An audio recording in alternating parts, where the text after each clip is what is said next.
بسم اللہ الرحمن الرحیم الصلاۃ والسلام علیک یا سیدی یا رسول اللہ وعلی آلک و اصحابک یا نور اللہ۔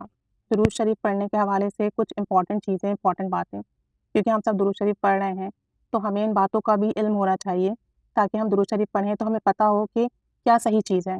دیکھیں، درود شریف کے بارے میں فضائل درود شریف میں بات لکھی ہوئی ہے کہ پوری زندگی میں کم از کم ایک مرتبہ درود شریف پڑھنا فرض ہے، کیونکہ نبی کریم صلی اللہ علیہ وآلہ وسلم کے لیے اللہ تعالیٰ نے حکم فرمایا قرآن میں کہ مومنو، نبی کریم صلی اللہ علیہ وآلہ وسلم پر درود و سلام بھیجو۔ تو پوری زندگی میں ایک بار ہر مسلمان کو درود شریف پڑھنا فرض ہے،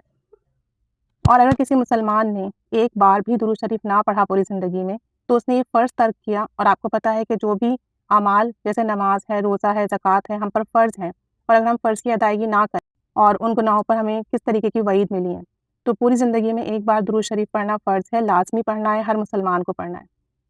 اس کے علاوہ اگر آپ کسی مجلس میں ہیں جہاں پر نیک اعمال ہو رہے ہیں، نعت خوانی کی ہوتی ہے، جیسے کہ درود و سلام کی ہوتی ہے، یا اس کے علاوہ ذکر مصطفیٰ صلی اللہ علیہ وسلم کی، تو جہاں پر بھی کسی مجلس میں ہیں اور وہاں اگر نبی کریم صلی اللہ علیہ وآلہ وسلم کا نام مبارک لیا جائے، ذکر کیا جائے، تو آپ نے درود شریف پڑھنا ہے سن کر۔ کہتے ہیں کہ ہر بار ذکر کرنے والے یا سننے والے پر درود شریف پڑھنا واجب ہے، لیکن مفتی خان کا یہ کہنا ہے کہ پہلی بار میں جب ذکر مصطفیٰ صلی اللہ علیہ وسلم ہوا، نام گرامی اس میں مبارک آیا، تب ایک بار درود شریف پڑھنا واجب ہے اور اس کے بعد مستحب ہے۔ اب واجب اگر ادا ہو گیا تو مستحب ادا ہو تو ثواب ہوتا ہے، اور اگر نہ پڑھا جائے تو گناہ نہیں ہوتا۔ تو جب آپ کسی مجلس میں ہوں اور وہاں نبی کریم صلی اللہ علیہ وآلہ وسلم کا نام مبارک لیا جائے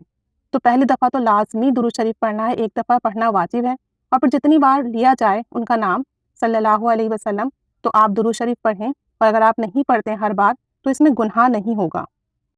اسی طریقے سے نماز میں تشہد کے آخر میں جب ہم درود شریف پڑھتے ہیں تو یہ نماز کا ارکان ہے، لیکن اس کے علاوہ نماز میں کسی دوسری جگہ درود شریف نہیں پڑھنا ہے، ورنہ نماز مکروہ ہو جائے گی۔ یعنی آپ نے صرف تشہد میں بیٹھ کر درود شریف پڑھنا ہے، اس کے علاوہ قضا میں یا قیام میں یا کسی اور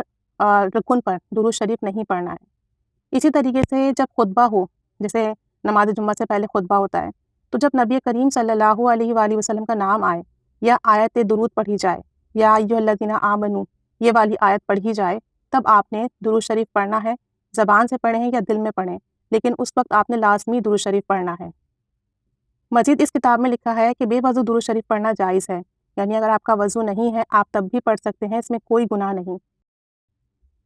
لیکن اگر آپ باوضو درود شریف پڑھتے ہیں تو یہ نور علی نور ہے کہ آپ درود شریف پڑھیں گے باوضو تو آپ کو مزید ثواب ملے گا، بہت زیادہ برکتیں اور بہاریں ملیں گی۔ لیکن بے وضو پڑھنے میں بھی کوئی غلطی نہیں ہے، کوئی برائی نہیں ہے، کیونکہ بہت سارے لوگ بیمار ہیں، پریشان ہیں، یا ایسی جگہ پر ہوتے ہیں جہاں بار بار آپ وضو نہیں کر سکتے، تو آپ بے وضو بھی پڑھ سکتے ہیں، بجائے اس کے کہ آپ یہ سوچیں گے میرا وضو نہیں ہے تو درود شریف نہ پڑھیں۔ تو درود شریف پڑھیے اور ہر حال میں پڑھیے۔ اسی طریقے سے مزید انہوں نے لکھا ہے جتنے بھی انبیاء علیہ السلام ہیں ان پر درود و سلام پڑھنا جائز ہے، لیکن اس کے علاوہ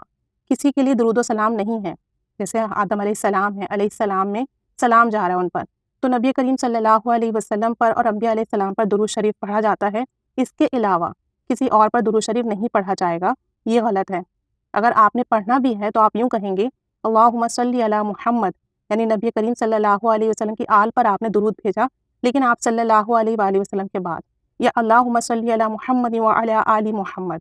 تو آپ اس طریقے سے پڑھ سکتے ہیں، یہ جائز ہے۔ لیکن نبی کریم صلی اللہ علیہ وآلہ وسلم کے علاوہ ڈائریکٹ آپ کسی پر درود و سلام بھیجیں، یہ ناجائز ہے۔ اسی طریقے سے مزید اس کتاب میں لکھا ہے کہ تجارت وغیرہ کے موقع پر، یا اپنی دکان کھول رہے ہیں، یا آپ ایسے موقع پر ہیں جہاں پر آپ کا درود و سلام پڑھنا صرف دنیاوی مقصد اور غرض کے لیے ہو، تو پھر درود شریف نہ پڑھیں، اس کے لیے ممنوع ہے۔ اگر آپ ان کی محبت میں پڑھتے ہیں اور پھر آپ کی نیت یہ ہے کہ میرے مال میں کاروبار میں برکت ہو، تو وہ ایک الگ کیس ہے، کیونکہ آپ نے پہلے نبی کریم صلی اللہ علیہ وسلم پر ان کی محبت میں درود بھیجا۔ لیکن اگر آپ ڈائریکٹ کھولتے ہیں دکان یا اپنے ذریعہ معاش یا اپنی تجارت کی جگہ پر ہوں اور صرف مقصود دنیاوی غرض ہو، تو پھر اس طرح درود شریف نہ پڑھا جائے۔ درود شریف پڑھتے وقت اپنے اعضاء کو حرکت دینا۔ درود شریف پڑھتے وقت اپنے اعضاء کو حرکت دینا، یعنی جیسے بہت سارے لوگ ہوتے ہیں بہت بلند آواز سے چیخ چیخ کر درود شریف پڑھتے ہیں، اور بار بار سر ہلا رہے ہوتے ہیں، ہاتھ ہلا رہے ہوتے ہیں، ہاتھ ہلا ہلا کر درود شریف پڑھتے ہیں، تو یہ درود شریف پڑھنا اس طریقے سے ادباً خلاف ہے، اس میں ادب نہیں ہے۔ اس طریقے سے درود شریف نہ پڑھا جائے، بلکہ ہلکی آواز میں ادب کے ساتھ پڑھا جائے، بہت زیادہ ہل ہل کے نہ پڑھا جائے، ہاتھ اور سر کو بہت زیادہ نہ ہلایا جائے۔ وہ اور بات ہے کہ آپ کو لطف آنا شروع ہو تو ہلکا ہلکا آپ کا سر جنبش کرنے لگے یا آپ کا ہاتھ ہلکے ہلکے ہلنے لگے، لیکن دکھاوے کی نیت سے یا 4 لوگ جمع ہیں تو بہت چیخ چیخ کے پڑھنا اور بہت ہاتھ ہلانا، اپنے جسم کے اعضاء کو حرکت دینا، تو یہ غلط طریقہ ہے۔ اس طریقے سے درود شریف نہ پڑھیں کہ اس میں ادب نہیں ہے۔ درود شریف پڑھیں تو ادب کے ساتھ پڑھیں۔ اگر کوئی اس طریقے سے درود شریف پڑھتا ہے تو اس طرح کی عادت کو ترک کریں اور ادب کے ساتھ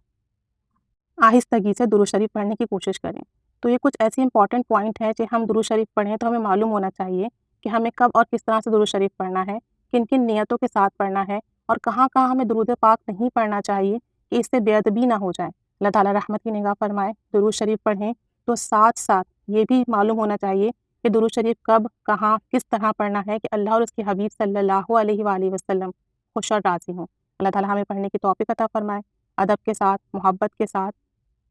نبی کریم صلی اللہ علیہ وآلہ وسلم کے عشق میں ڈوب کر اللہ کے حکم کی تعمیل کرتے ہوئے درود پاک پڑھنے کی، درود پاک کو جاری رکھنے کی، درود پاک کی دعوت دینے کی توفیق و سعادت دے۔ اللہ ہم سب پر رحمت کی نگاہ فرمائے اور ہمارا پڑھنا قبول و مقبول فرمائے۔ آمین بجاہ نبی الآمین صلی اللہ علیہ محمد صلی اللہ علیہ وآلہ وسلم۔